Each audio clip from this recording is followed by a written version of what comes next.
everybody. Welcome to Camel City Chat. My name is John McPherson. I'm your host. I'm trying to be all professional here because I'm with my friend. Absolutely, your friend. The Reverend Emily Norris. That's right. We go back some years. Yeah. What, like 7, 8? No, 2013. I can't do math, but That's what is 8. that?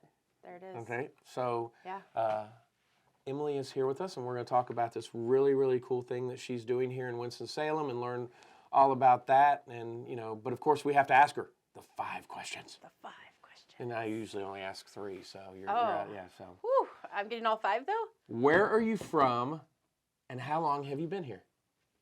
It's a loaded question. So I'm from Colorado. I'm from Denver. That was home. That's where I grew up. Okay. For 18 years. All right. And then I moved to Waverly, Iowa. Waverly. Iowa! Really, that's my favorite place. Okay. And I lived there. I went to undergrad there and then ended up living there for about 10 years total. And so what school's in Waverly? Wartburg College. Wartburg College, okay. Would you like me to sing the fight song? I'm happy to do that. No, that's okay. Okay. No, all right. I love it. And so then you finished at Wartburg, lived there, and then what happened? You got involved in your church? I was the youth pastor at the church there, and took a group of kids on a mission trip to Newport, Tennessee. Met a church from Winston-Salem. That is right. You guys met in the and this. Okay, so that people know, I'm going to mispronounce a word. Okay. But it's because of it's a region, not the school.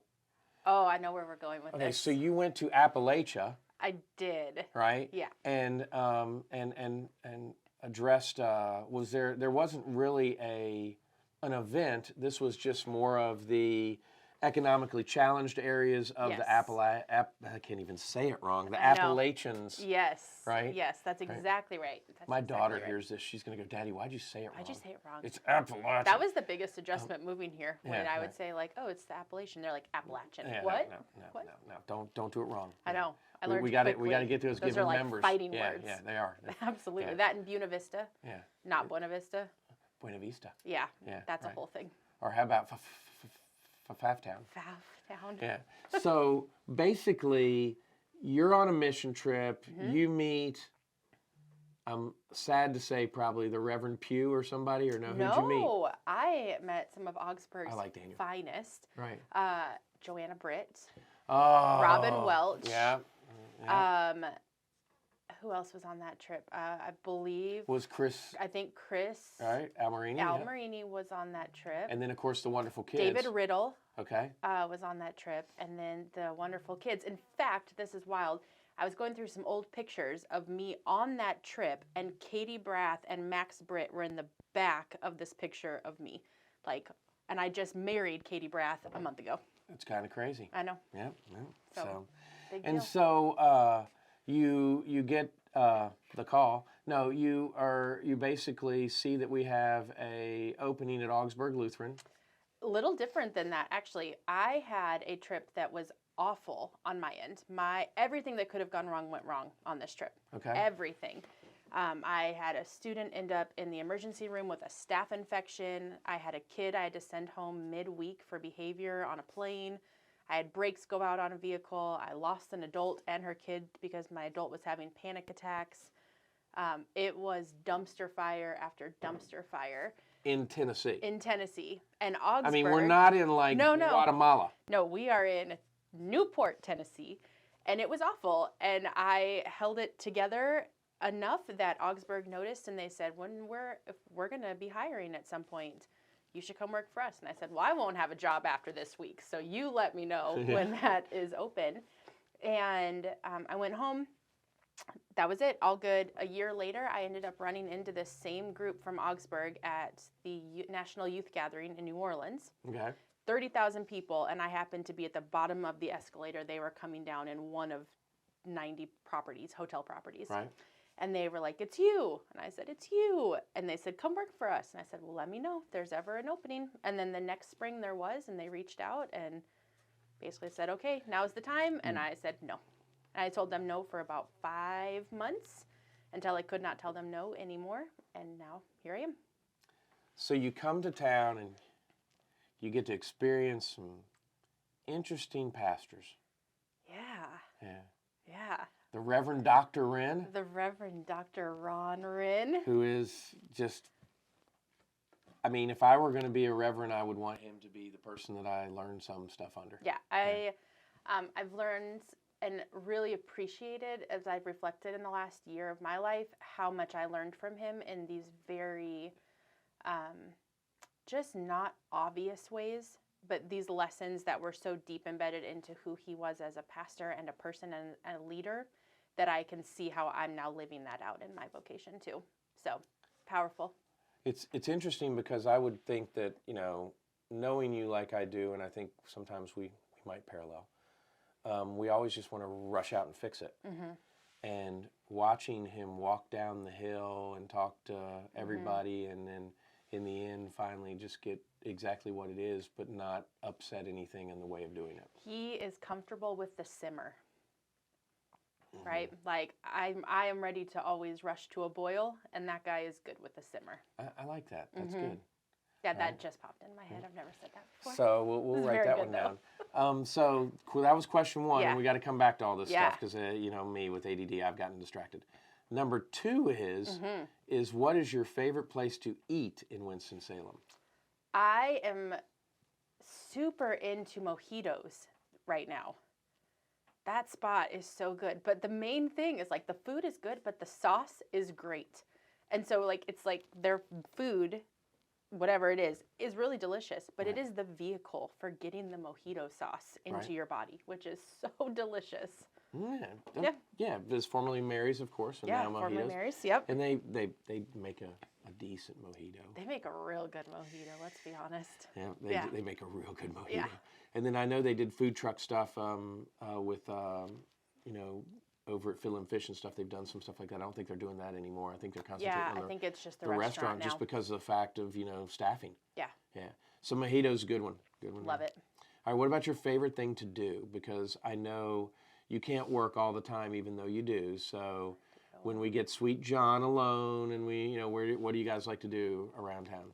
We like to check out live music spots, which obviously during COVID's been tricky. But there's a band called Gypsy Danger that does a lot of cover stuff, and they're at different breweries. So when they're playing, we'll usually go find them. Love going to movies. Okay. Winston's like just so great with like outdoor festivals right down at Bailey Park when they've got all the stuff going there. That's kind of that's the big thing, I'd say. Yeah, I mean, no, I honestly, you know, we're getting into parade season here, so the Louisville parade's coming up. I think they just had the Winston-Salem they had one. the Christmas one last week. And that's been fun. The other thing that I like to do is we rode Salem Lake. Have you been out to Salem Lake? There's an article on Salem Lake today in the paper because, you know, we're filming this on Friday, drop on Wednesday. It is so weird to see that lake with hardly any water in it. I mean, it is like you're seeing. Yeah, I haven't been there. Do they mean to have the tires sitting in the middle of the? Right. Could they pull those out before they fill it back up with water? I think that's intentional. Yeah. So. Yeah, it's probably to protect some, you know, grade or something. But it is interesting. We've started to do a little bit of bike riding with Laura, and it's been real nice to see the different parks and stuff around. But yeah, live music, Bailey Park, phenomenal stuff. All right, so let's get going here. The Emily Harkins Norris story. There it is. All right, so, you know, when I met you, obviously you were the youth pastor at Augsburg, and of course we had Ren was there, and we didn't mention Pugh. Yep. So Daniel Pugh is someone that you've worked with, and now, of course, Reverend Wallner. So there's a youth pastor is not a pastor. Correct. It's in name, you know, not like me with my doctorate. Yeah. You're real official, well-earned, lots of time, you know, doctorate. It's a doctorate in divinity from the Universal Life Church. It cost me $25. I wish that's I'm what ordained. I wish that's what mine costs. I've done 40 weddings. I hope they last. I'm like 36 and no, I'm like 34 and 6 now. But seriously, there's a whole process to this. There's a long process to it. And so you're here in Winston-Salem, hanging out with what's his name, and you suddenly decide, I mean, you got the call. Yeah. What's it like to work for that guy? I mean, is he a good boss? The Lord? Yeah. Yeah. the Lord is a pretty good boss, Okay. I'd say. Yeah. Not always the best pain, but the like eternal payout, totally worth it. Yeah. Totally worth it. You got a nice, you're going to be on heaven cribs, aren't you? Right? Yeah. So, no, I mean, you know, you're sitting in an office on 5th Street, which now, thank goodness the board babe wasn't across the street when you were there, because, I mean, I would have been like there every day. Oh my gosh, it's so good. And, you know, and now the amphitheater over the church is done. I mean, so you're sitting in this office. How do you answer that call? How do you know it's time, et cetera? I mean, because a lot of people don't understand. That's a good question. So I feel like I always kind of knew that I was being called into ministry because I am so relational as a human, and that just made sense, right? So that was always easy. What took me a long time to figure out was that I knew that I couldn't do my life in ministry in a typical way, which is why youth ministry made so much sense, right? Because it's going to football games, it's youth retreats, it's mission trips, it's investing in the lives of young people and getting access to their really, really sacred spaces and their brokenness and the life of being a young person, right? And so I loved that. But it really was when our church, Augsburg, started the Overflow shelter. And that's something that I don't think very many people know about. Yeah, that was my turning point. I felt really comfortable living in the church world, but when people would say, you should be a pastor, I knew that I could not be a pastor in the ways that Ron Wren and Daniel Pugh and Paul Woolner are.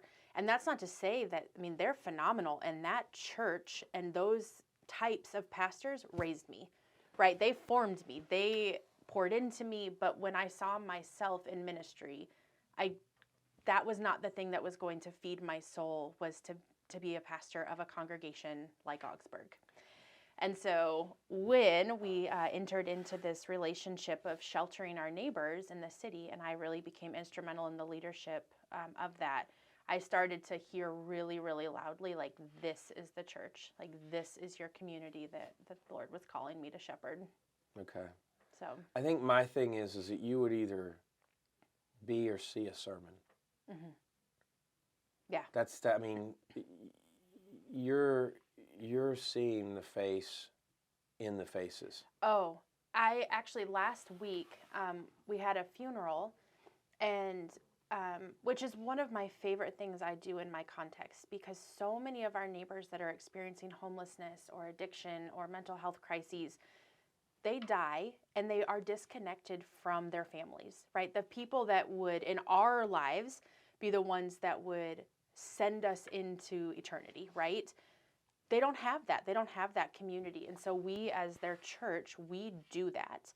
And we do it so beautifully. And it's not just for the person that has passed away, but it's everybody else that still exists, that they know when they die, they also will be remembered, right? So I think it takes some of the fear out of death when you know that you're not just going to die alone and as a number or a nameless person. So we had a funeral this last week, and we print up these big poster-size board pictures of our people, and we do a full service, and it's beautiful. And at the end of the service, this gentleman, Paul, went up, and he was standing in front of the picture of this woman, Shannon, and he just stood there, and he was crying, and then he went and just kissed her cheek, right, like of this like big poster-size picture. And I stood there, and my associate pastor came up, and I said, Toby, I was like, we have a front row view to Jesus every single day. Like, how tender is that moment where we just get to see like that relationship? And I think when you live in brokenness, and the Lord is so much brighter because there's nothing else clouding it. And I think the thing that, you know, you've gone into that story, and we haven't talked about your church yet. I know, we haven't. So we've got to talk about that. No, but it's, so you're at Augsburg, and then you get this calling, and, you know, we had a guest speaker came and spoke at Augsburg, which I asked you about beforehand, and we'll talk about her in just a second, and how it's kind of parallel, which it wasn't meant to be parallel, because you just found your calling. So I want to talk about the dwelling after this break. Okay. So we're going to take a quick break, okay? We'll All be right. right back with Emily Norris here. We're going to talk about the church, the dwelling, which is a phenomenal church in Winston-Salem that focuses on those individuals who have either experienced homelessness in the past or are currently experiencing homelessness, and I want you all to know how to get more involved and help out, because we do have a situation here that needs addressing, and that's what Emily's going to help us do. So we'll be right back with more Camel City Chat. Hey everybody, welcome back to Camel City Chat. I'm John McPherson, and I'm here with the Reverend Emily Norris from The Dwelling, and it's The Dwelling WS is what we put on the Insta. That's right. Okay, and so we've talked about you a little bit, and we're going to continue to talk about you because I think that you're very, very interesting as one of my friends. I mean, I don't think there's a happier, more loving person that I've met. That I mean, thanks. Well, you're welcome. Appreciate You know, that. we have fun, and you know, and you like to. Well, it's just like when I was showing you and your husband houses. We were looking downtown, and you know, we're looking at houses, and all of a sudden it's like, I don't see it. You do. So I'm like, I pull in the house, and the first thing you do, you know, I'm looking at the house or whatever, and you're looking and going, was that Steve? And I'm like, pardon me? John, was that Steve? And he looks across the street and he goes, that is Steve. Steve! And the next thing I know, you guys are talking to this gentleman who seemed to be experiencing homelessness. Yep. And I'm trying to use the right terms, so if I don't. Nope, you got it. And you know, and had a great conversation with him, and this is all pre-dwelling. That was pre-dwelling. Yeah. So pre-dwelling, let's talk. And the only reason why I am involved in understanding this is because I got lucky and made the right phone call. And I don't know if you knew that I made the right phone call. For the bins? For the bins. I know. So You need to know that those bins are the greatest asset to the shelter, because they are the only bin size that fits 3 wide on the shelves. Right. Because they are taller instead of wider. And so they are so hard to find. They discontinued these bins for a while. Okay. And we had to do bids on eBay to get more of them. They've started making them again. But those bins are like the money bins. So, okay. Instrumental. Well, we can talk to the person again. It's not like that's, well, maybe it has changed. Okay, Yeah. so let's give credit where credit is due. Credit where credit is due. Wendy Taylor. Okay. Who is the T of MKT, who now we're not a team anymore in the sense of Wendy being involved. Wendy is a Keller Williams agent, and it's her daughter's husband, I believe, that worked for Newell Rubbermaid. And Wendy's like, well, what are you trying to do? So I was just going to try and get some bins. Now, my brother-in-law worked for them as well, too, but he's now full-time with I think the second best employer. So you're the first best. He's with Uncle Sam now. Gotcha. But so Newell Rubbermaid donated those. I picked them up in a Honda Pilot. I remember that. From her home in Charlotte. And do you remember when I pulled in? Were you there when I pulled in behind the church? Yeah, it was you and me unloading them, right? It was you and me unloading them. And there was no place for me in the car. If you remember, I was just right here. That was it. I had bins all the way, and I'm like, oh, those are big, because they were the wrong bins. They were supposed to be different bins, and they were even bigger than they were supposed to be and stuff. And so, what an awesome thing that they did. Yeah. Yeah. And I mean, if we need to talk, we'll call them and ask them again. But so we get these bins because Augsburg was male only. Correct. All right. Yep. But so explain to us what all's going on here. So there's a shelter at what Samaritan Minute. What are the shelters? So here's kind of the breakdown of how this works. We've got 3 year-round shelters: Samaritan, which is men; Bethesda, which is men and women; and then we've got Salvation Army, which is women, children, some families. And what's the soup kitchen? They don't have. That's Samaritan. Okay. So Samaritan is the shelter and soup kitchen. Okay. So those are our 3 options in this city for long-term shelter year-round options for folks. And so they hold capacity.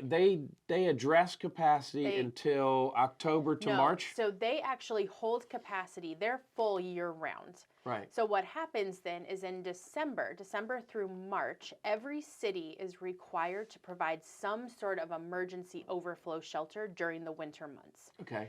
So when those shelters are at capacity, there's still folks that are experiencing homelessness, that are living in cars, on the street, in tents, whatever it is, that need shelter, but those beds are filled. So that's when they tag in, and the city requires that we're required to have some sort of overflow. Right. So in 2013, Pastor Russ May, who is a Moravian pastor, got together with a bunch of our like downtown city church leaders and said, y'all have empty fellowship halls. We're going to start sheltering in your fellowship halls. So Centenary, Augsburg. So Centenary was never a shelter, but they helped with transportation. Okay. So the sheltering sites downtown it started with First Baptist on 5th. And they did it for a little bit. They were kind of this intermediate spot. But did they tear down that building? They did tear down that building Okay, now. yeah. So Augsburg. See, this is all Winston-Salem, folks. I mean, know. it's just There's so much going on. Yeah. And most people have no idea that this even exists. I had a conversation, and we'll come back to it, but I had a conversation with a gentleman that is the head guy at the National Association of Realtors, grew up in Winston-Salem, and we talked about stuff you wouldn't believe that I didn't even know happened. So, so it's Augsburg. So it's Augsburg, First Pres. Yeah, First Baptist, Pres. First Pres. Those are the 3 sites downtown. Then there's St. Timothy's over in Ardmore. Right. That is the women's site. Okay. And Redeemer Presbyterian in Ardmore would do 1 month. And then New Story Church out on Silas Creek by the old bowling alley. Okay. Or not Silas Creek, Peters Creek. Peters Creek, yeah, right. Peters Creek. Out near Harbor Freight. Yeah, they would kind of do their own shelter space too that we would partner with. So it ended up being 5 different shelter sites, 2 of them downtown, St. Tim's, and then Redeemer for the 1 month, and New Story in the mix of stuff. Okay. So 2013, that started, and it really just started as this ecumenical collaborative effort of we've got empty spaces, we have people that are freezing to death outside, that's unacceptable, let's do this thing. Right. So that is where you entered in with bins. So then the statement was, hey, gosh, what we want to do is have them have something that they can, did they zip tie them and stuff like that? And, so at first it was just cardboard boxes. right. So the idea is, right, they check in, they come in, they take out their coats, their backpacks, all of their stuff. All of their possessions in the world. All of their possessions, yes. And we have to protect that. And we have to protect that. And so when those first couple of weeks of shelter, it was just paper boxes, right, essentially, right? Like, the things reams of paper come right, in. So it was just boxes, but they come in, they put all their stuff in this box, this bin, and then they get bedding, right? And so we're basically exchanging, here's your pillow, your blankets, and your sheets in exchange for everything else right, that you own in this world. Not only for safety reasons, of course, because who knows what would be in a jacket, absolutely, right? But also for there to be everyone on the same level inside. Right. Okay. Right. And then bins come in. That was that part. But another opportunity arose out of this, which is the individuals of the church were able to sign up to provide assistance during those time periods too. Yeah, so Right. there's different volunteer opportunities. You can do a meal. Right. Everyone who comes in, we do a hot meal. And then in the morning before they leave, they're given a goodie bag, like a breakfast bag that has Right. something that will, get them by until they get down to Samaritan for lunch or whatever. And so the guy that was working the shelter a lot, you know that fella? Is that how you guys met? It's not how we met. I know. We met at a churchy thing. It's fine. Okay. Darn it, I thought that was going to be it. Oh. So, but your husband actually was working at City Beverage and was also doing he was combining a couple jobs. Yeah, he worked at City Beverage. He worked at the shelter. Right. Eventually ended up working out at Ogburn. Yeah, works for Sam Jr. Yeah. Right. And so now this is a love of yours. So you're running the kids at the same time and also doing the shelter at the same time. Yep. So then what happened? You obviously you go and you become a minister. Yeah. So I originally thought, so in the Lutheran Church, there are 2 different kind of rosters of leadership. There's Word and Sacrament, which is your pastoral leadership, and then Word and Service, which is, they call them deacons. And I really thought, okay, like this service-oriented nature makes a lot of sense for me. And so I knew that I was being called to be officially in the church as a leader in some capacity. And I thought, well, gosh, like the service track makes all the sense in the world, right? Like that's what I do with my life. So I decided to start seminary. I really only needed to take 2 classes because of just prior education that I had to be able to meet the educational requirements to become a deacon. And I thought, okay, 2 classes, done, easy, right? So started seminary, got in there, and I loved it. I loved it so much. I loved learning. I loved the theology. I loved the practical theology of like, here's what you're reading in books that feels really heady, but how it translates to actual lived experience. And it just, everything in my person started clicking. And I remember I was in a class, I was in a pastoral care class, which was really odd. Well, actually, let me back up. So I had these 2 classes to take, and I was taking a fall semester and a spring semester, one each time. And I loved my fall semester class, and I thought, you know what? To take one class, it's like $5,000 for one class. Or I can take a full load of classes. And it's like $5,000. And it's like $6,000. Right. So I might as well because after you pay all the fees and everything. Right, exactly. So I might as well just like take a few more classes. classes. It's on sale. Right. Yeah. Exactly. So I might as well take the extra classes because I love them. I'm enjoying this so much. So I went back in the spring semester, and I had told the registrar, I was like, just put me in whatever. Like I don't really care. Like what's a normal class to be in? To like that are really deacon focused classes. And they put me in a pastoral care class. And I like went the whole week when I was on campus, because I did most of my stuff distance learning. I went the whole week, and by the end of the week, I was like, why did they put me in a pastoral care class? Like, that's not one of the requirements, like, for deacon stuff. And I walked into the class, and my professor read this poem that I will never forget. He read it at my ordination. It's by Wendell Berry. And essentially, it says, no, there is no going back. Less and less you are that person you once were. Every day you have less reason not to give yourself away. And he read that, and I was like, oh, I think that was for me. I think that there's something here. And then he asked the question in this very broad sense, like, what does pastoral care, like, what is it? What does it look like? And people had answers that are the obvious correct answers. It's sitting with someone in the hospital when they're sick. It's praying with them in death. It's baptizing children. I mean, it's all of those things. And I sat there and I said, yeah, but in the context that I serve in with our homeless population through the shelter, like my pastoral care with them, even though I'm not a pastor and I don't intend to be a pastor, it looks like walking with someone to go get an ID. They set you up so bad. They totally set me up. Yeah, they set you up so bad. bad. I was like, I think all those answers are right, but also like pastoral care looks like accompaniment with people. Like it looks like doing the hard things that you just need someone to do it with you. Right. And my professor literally was like, we're done. He's like, go. He's like, Emily, you nailed it. Go. And he like dismissed class early that day. Right. And I was like, oh, I think something just happened. Yeah. The Lord just did something. And I walked out. And our dean of vocation, our assistant president, was at the door waiting for me. And she said, Emily, I've been trying to connect with you all week. Should we talk? And I was like, what is happening? They set me up. Yeah. So we go into her office and we sit down. Her name was Amy. And she said, so how's it going? Like, how? Because this was my first week on campus, having ever been there in person. And all the feels, right, are happening. And I looked at her and I said, Amy, I think that I'm supposed to be a pastor. And she said, well, there's a lot of people that have been waiting for you to say that.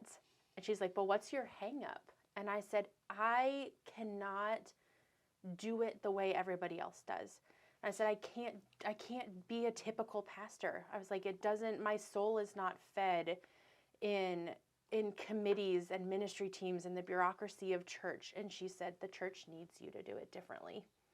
And I was like, well, somebody should have said that to me. You could have given me a heads up. Years ago. And it would have been, we would have gotten here a lot faster probably. Except we really wouldn't have, because I discerned my call through my experience in the shelter and with our neighbors that are just incredible. You would have done it you would have done it because you felt like you needed to do it rather than you did it because you needed to do it. That's exactly right. There's no question That's about exactly right. All right, so we got to talk about the dwelling. We're going to take a break. We'll come back and we'll talk about that. Stick around, folks. We'll be right back with more Camel City Chat. Welcome back to Camel City Chat. I'm John McPherson. I'm here with Emily Norris from the Dwelling. And now we need to figure out what the Dwelling is. Okay, so we've talked about you. We've talked about your calling. I mean, you know, you've gotten now, you come back and you're at Augsburg. And then obviously COVID comes around and stuff.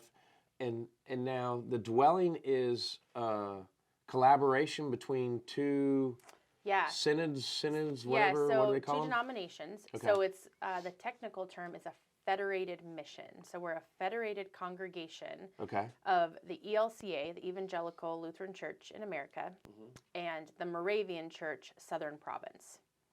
Okay. Yeah, fancy. So now then, who do you work for? My letter of call is through the Lutheran Church.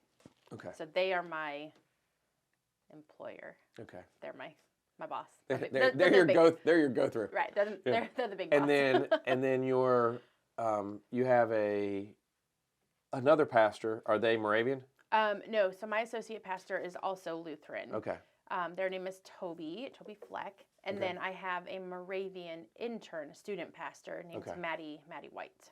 Okay. So, and you guys are located down near the Douglas Battery plant. We are. Yep. Now, when you hold church, where do you hold church? So when we have church, obviously COVID has made that tricky. We've done a lot of our worships outside in the parking lot. We set up tents every week, pull out tables, chairs. Are we talking about like the temporary tents that we use if we're doing like a trade show? Like the pop-up 10 by 10 foot tents. And we put about 15 of those in the parking lot. It's pretty crazy. But then now we've just moved back inside the building with it getting colder. All right. And how many people can you have come? Gosh, we are averaging, I'd say we're averaging about 95 people every Sunday that are coming. And then we do a big community meal after worship every week too. We feed our folks. And so if we've got 90 to 100 people in worship, we add another 25, 30-ish that will come through for the meal every week too. And this is an interesting church because I would assume you don't pass I've never passed an offering plate. Yeah. I refuse to do so. Yeah. I will never. And how can you? You can't. You can't. The minute that you pass an offering plate in a church that is specifically, has been specifically created, but not exclusively created by any means, for folks that are experiencing homelessness, that are living in poverty. You shame them. You shame them. I can never and will never pass an offering plate.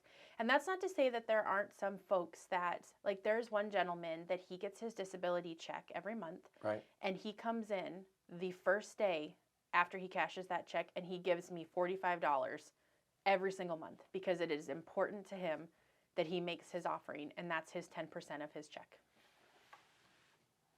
So it's not to say that there aren't folks and I would think that do that. Yeah. And there's only a handful of people, and sometimes someone will walk up and say, "Pastor, I don't have a lot, but here's a couple dollars," and it's like this, like you almost feel like you're doing something wrong because it's like this smooth like transition, right? Of like here's the dollar in your hand, and you're doing like the pass off, right? Right. But they don't want everybody else to see that they've got a couple dollars cash either. But yeah, we do not pass an offering plate. We never will. So we're going to rewind to this point. Emily, we want you to do a church. How did this come about? It was actually more, hey, church, I know we're supposed to do this. Will you let me do it? Okay, so you go to, and the bishop that I knew is retired, right? Bishop Bullock, yeah. So now it's Bishop Tim Smith. Okay, so I want to do this. And then how do we get the Moravian Church involved? So I, through my time in the shelter and working at Augsburg, what I heard so loudly from our community was that they were longing for a church that looked like them, that they were going to be leaders of and not skeptical guests too. Because the reality is we've got some great downtown churches, right? We've got Augsburg, we've got Centeneer, we've got First Baptist, we've got First Pres that are kind and loving and generous churches. But the minute that somebody walks in off the street that looks different, that has a lot of bags, and I've seen this in these churches, people are like, whoa, whoa. Yeah. And they go to the bathroom, and one of the ushers follows them to make sure, like, that they're, where are they at? What are they doing? Well, they haven't had access to a sink for days, so they're just cleaning themselves up so they can walk in to your sanctuary and feel some dignity doing so. And I think that what the thing is we want to help others, but when they don't look like us, there's barriers to it. It's barriers and scares. Absolutely. And, prejudice is prejudging someone. Right. And I think that sometimes people don't forget we're just prejudging someone. Right. Doesn't mean you hate them. It just means you're prejudging. You're just making some assumptions. Right. And so I have been there at church when, one of the many times that I've been there, which I know you can count on your fingers. But no, I've been there at church where there would be, I think it was a lady that liked to wander the church, and it was like just kind of, you're an usher today. You make sure you watch back there so they don't. Yep. And that's not to say, like, you don't have to be attentive and aware of what's happening. Because you do. We live in a world where... They're bad people no matter... Right. Yeah. And so I'm not trying to discount or point fingers, right? Because we live in a world where we have to live with our eyes open, right? And we have to be conscious of all of that. But if we're also trying to create a culture of radical hospitality and welcome, which is absolutely the Lord and the Jesus that we know, right? Then you have to do it differently. And that's so hard in large, old, institutional churches. And I guess now I want to ask some questions that are things I hear. Please do not assign them to me because they're not going to be... and I think I ask them because there is a prejudging. Mm-hmm. And I think that your answers will help people understand that it's... Absolutely. Yeah. So I always see the same people on the corner asking for money. Mm-hmm. Can't they get a job would be something that I've heard people say before. Or why does the city let them do this? Or things like that. Would you explain to us what, how, etc. is so that people have a better understanding of this isn't, this isn't something that someone chooses? Yeah, absolutely. Well, I think even just starting at, why don't they just get a job, right? Number one, I would encourage you at any point when you see someone standing on the side of the street with a sign, right? Right. Can you imagine the sense of dignity that you have to completely check to stand on the sign and put yourself in that vulnerable place? I mean, it's just... Right? Yeah. So before you even get to the why not do this? Like, that is a human that has stripped themselves of all of their personhood to stand there and make themselves vulnerable to ask for help. So, just see that first, that you can see it as a problem, but that problem actually has a name. Right. Right? So that, I think... you know why I'm asking you these questions. So this is the starting point, right? But also, there are folks that their mental health does not allow them to work, right? So they physically may be able to do so. They may have able bodies to do so. But when you are living in constant trauma, when you do not have the security of a roof over your head, when you don't know where your next meal is going to come from, how in the world can you be dependable to show up to a job when you don't have access to a shower, when you don't know if you are even going to have a place to sleep that night, if the shelters are full, it's not overflow season, right? How do you show up and be your best self in a work environment that has expectations for you when you can't even physically care for yourself in that way, right? Mm-hmm. And so we always say that there's kind of a mantra that we have to do housing first before you can do anything else. Because if you don't have that stability, you can't even begin to address all of the other factors in your life. You can't begin to address your mental health or your trauma or your addiction and substance use, or your broken relationships, right? If you don't know where you're going to sleep at night and if you're even going to have a blanket to cover you, how do you even begin to dig into the deeper problems? Right. You can't. You cannot do that. There was a guy that I went to school with that, to give you an example of homelessness, there's a guy that I went to school with that suffered a hit in a professional football game. And since then, he didn't know that he had, so many concussions or whatever. He literally will show up to his family's home, his ex-wife, like maybe once a year, and the rest of the time he's homeless. This was a professional football player. And it's because of a mental illness from his, time playing football. Absolutely. And, I think, is there a line though? I mean, because I remember, I think the paper, since you've been here, did the paper do something with how much money a panhandler makes and all this kind of stuff? Well, article? Also, just for the record, right? In order to panhandle in this city, you have to apply for a permit to do so. Right. So it's not like the city is actually making money, not exuberant amounts of money, but they're making money off of people that are the individuals on the corners. Yes. So in our city's scope, that is an approved and okay thing to do. Right. So I think that's important to say, that it's not like the city's saying, this is a problem, ban them, ban them, ban them. No, they're collecting money of a permit that has to be renewed every single year to be able to do that. And so is there a separation between a panhandler and someone experiencing homelessness? I think there are. I mean, there are folks that will go, it's called flagging. Right. There are folks that are housed that will go flag. Okay. But a lot of times those are also people that have disability. Right. And have disability income as well, right? So they may be on a vouchered housing thing. And there's a couple different lanes of how that happens, but there's some that will pay your rent just to get you up off the streets quickly. It's called rapid rehousing. But then you have to take over your payments at some point. But if your mental health, right, is not in check, you can't go do a job, but you can easily stand on a street corner, right? Like I don't know, it is a job, it's not a job, but she has no passion towards this issue, right? By the way. Going, woo! Yeah.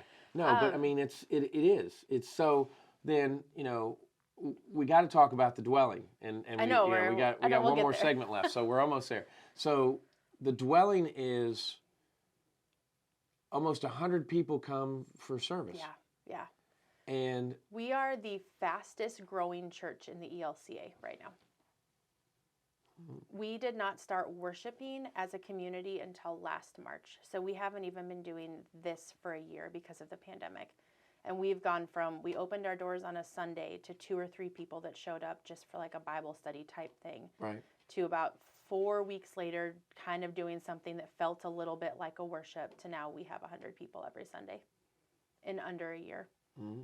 And I really think that is because we as the dwelling and as the church, we have stripped away the nonsense.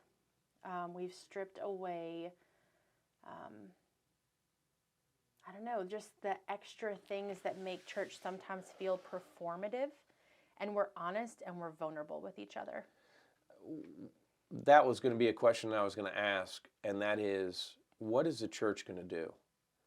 Because the church as a whole, I don't know if it'll come back the way it was ever. It will not. Yeah. It will not. All right, well, we got to take a break. And once we take this break, we come back. We're talking about the dwelling. Okay, we're doing it. All right, we'll be right back with more Camel City Chat. Welcome back to Camel City Chat. I'm John McPherson, and this is the Reverend Emily Norris. And Emily, we've talked so much about all these different, you have conformed to my ADD today, so I apologize. I'm following you. So, I don't know what that says about me, but I'm with you. Wow. So what is the dwelling? How do people get involved, et cetera? Because we've got to talk about the church. Yeah, so the dwelling is, like we said a little bit ago, it is a federated faith community of the Lutheran and Moravian Church. Okay. But we exist to be in relationship specifically, but not exclusively, for our neighbors who are experiencing homelessness or have experienced homelessness. Folks that are working through addiction and recovery, a lot of mental health, like severe and persistent mental health challenges. And we have a lot of folks too that are in our community that have been recently incarcerated and are figuring out how to re-enter into the world. Okay. I call us a gathering of misfits on the margins. That's kind of my tag. I used to have people that didn't go home for Thanksgiving. Like if you were here and it's like mom and dad are in Waverly or whatever, it's like that was our Misfit Toys Thanksgiving. You know, but now they call it Friendsgiving. So exactly. So basically, so you could be, helping someone go get an ID, as you said, or and it is weird. We don't think about those. We had neighbors that were from Ireland. And like I took the kid, said, "Come on, we'll go," because they didn't know who to call or what to do, Right. and we're just, that's so used to us with Right. going, and what a way to serve others and just saying, "Hey, go see Mr. Smith at this window, and they'll help you do the next thing." And you've established those relationships too, right? Yeah, that's one of the greatest things. One of my greatest assets, I think, that I have developed in this world is I may not know how to do all the things, but I have enough knowledge to know who does. And we're great partners with the organization City with Dwellings. Right. We actually live in their physical space. They share space with us so that we can just exist as the church without having to be stewards of our own physical space. But they do so much work for our community. They're the ones that actually run the Overflow shelters. But yeah, being able to know, like, here's like where you can access some mental health care. Like, here's your different options for addiction and recovery. Here's harm reduction. Like, here's different food pantries. Here's free health clinics. Like, knowing the resources and where people will come up and say, "Pastor Emily, can you help me do this thing?" And I say, "I actually have no idea how to do that, but I know that if you show up at this place and talk to this person, you're going to be able to unlock some resources." Crisis control is where you go get some pharmacy stuff. Yeah, whatever like absolutely. Right. So it's knowing all those different parts and pieces. Now, with what you do, you have a staff of you and two others? So I actually have a staff of myself, Pastor Toby, our student pastor, Maddie. I have a ministry assistant named Ryan, and then a gentleman named Eric, who is our minister of our meals. Okay. So there's 5 of us. And so, follow the money. Where are you guys getting the money? Is it part of the churches or I am not exaggerating about this. I know you're not. I really am not. So yes, our different denominations help fund us. There's funding that comes from our church-wide organizations, from our synod, our statewide church, Moravian Church, same thing. It does not fund our ministry entirely at all. I've become a professional grant writer. Except not really, but we let it. You become a grant writer. I become a grant writer. And now you've gotten paid, you can say professional. Right, exactly. Yeah. So a lot of grants, but I will tell you that weekly, there will be something that I will say, gosh, if we had $500, we could do this thing that would then open up these other 6 things. If we only had that money. And I'm not kidding, an hour later, a $500 donation will come in on our PayPal from someone that none of us know, that just happened to read an article about our church or word of mouth. I got a phone call that was coming in from Jackson, Mississippi. And I used to screen my phone calls, right, if I didn't know who the number was. But now I can never do that because I never know who's calling. And so I was like, I literally stopped and I said, Toby was sitting across from me, and I said, "Lord Jesus, help me." And I answered the phone, and it was a woman saying, our women's circle in Jackson, Mississippi would like to give you some money. Where do we send a check to? It is that kind of stuff all the time. Are you guys the only one, in a sense? Is that why they're hearing about it? Where are they hearing about it? We joke that we're a little bit of a unicorn. I think what we are doing is not, it's not hard. We are not complicating this at all. We have not gotten into the weeds of the bureaucratic side of church. And because of that, the business side of church. Which, if you want to find that out, serve on your church council. Yeah. And and it will change your view of church. Yeah, it's hard. It's hard. It's hard. Yeah. And we just we've been able to navigate around that. And because of that, we've just been able to be faithful to the Spirit and the call and the people right in front of us. And our church is diverse. We have people of every color. We have people of every gender. We have every sexuality. Like, our church is just what the kingdom of God actually looks like. And I think there are people that are paying attention to that. And because we're living in a world where church numbers are on the decline and people are leaving the church and they're really disenfranchised.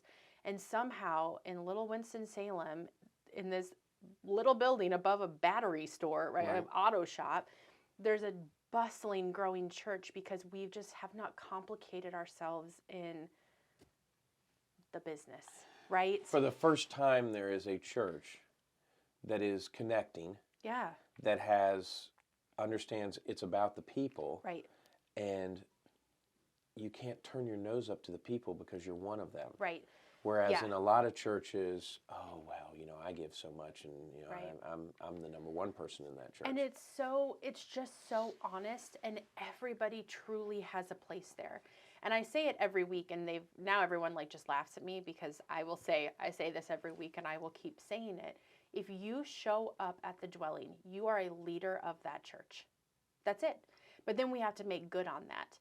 So when someone comes up to me that morning and says, Pastor Emily, I have a poem, can I read it? I'm like, absolutely. That is your offering. That is your gift. Or someone will say, I really want to sing today. And we don't have musicians. We don't have instruments. So we push record on Amazon playlist to the song they want to sing. And they just sing over this recorded song, right? But we create a space for people to use their gifts, and we mean it. We mean it. Because what happens when that person leaves that day that they've contributed to their faith, to the faith of others and stuff? Right. That could be what we needed. Yeah, and it's beautiful. And even our worship itself, at the beginning of our service, you have this confession and absolution time, and we literally say, we drag junk in here with us. We drag junk. And we give people an opportunity to say, what are the things you're dragging in here with you today that you need to lay down? And so instead of it being this silent, reflective time, you hear people literally yelling around the building. Anger, depression, hurt, anxiety, fear, addiction, alcoholism, relationships, mental health. You hear these real and raw things that people are physically laying out there. Where else in the world are we that honest? See, I, as the outsider looking in and knowing you, this is like liquid gold for you. This is exactly what you were called to do. It's exactly what you've always wanted to be. And you're so fortunate. I am so Now, lucky. how do we keep it going? So people can do, how can we get people to give money? We got money in there, they can help, or absolutely. We do a lot with a little. So $20 goes a long way in our world too. So how do we find you? So our website, thedwellingws.org. All right, so thedwellingws.org. Stabler will put it up in there. Yep, and you can do a PayPal giving. We've got online PayPal. Okay. And then there's also a link to give directly through the North Carolina Synod, essentially, if you have anxiousness around doing a PayPal giving versus going to our fiscal agent, essentially. And then always can do check. You can mail it to our mailing address, 520 North Spring Street. That's all on the website as well. But then there's also opportunities to provide a meal. Like I said, So tell us about the meal, because that's 100 people. Who are you getting those from? We make them. So we have a person, we actually just purchased a food truck that we're doing some of our meal prep out of there. That will eventually get into circulation, hopefully at some local breweries around town that we can... you can have individuals help. Yep, and it'll be a Okay. pay what you want model. Right. So we'll say, we're doing burgers and fries and wings, and we're going to say a burger is suggested $10, but if you want to give more, you can. Right. But that also means that one of our folks can just walk up to the truck and get something for free too. We get to feed our community in the ways that we're the different levels of ability. And so we've got that going. We have groups that will come in. We have a woman, Kelly, who just gets her, I forget the name of this game that they play. Right. Bunko? Okay. Yes. Her Bunko group together, and they come serve a meal. So they'll put it together, plan it, bring it in. So it's the one time they don't have dice and alcohol. Right. Okay. Right. Yeah. Although... welcome. Right, yeah. But people can come if people don't want to give a dollar donation. They can get a group of people together and come serve our Sunday meal. Okay. And that's awesome. We also have a mobile shower trailer as part of our ministry, of our outreach.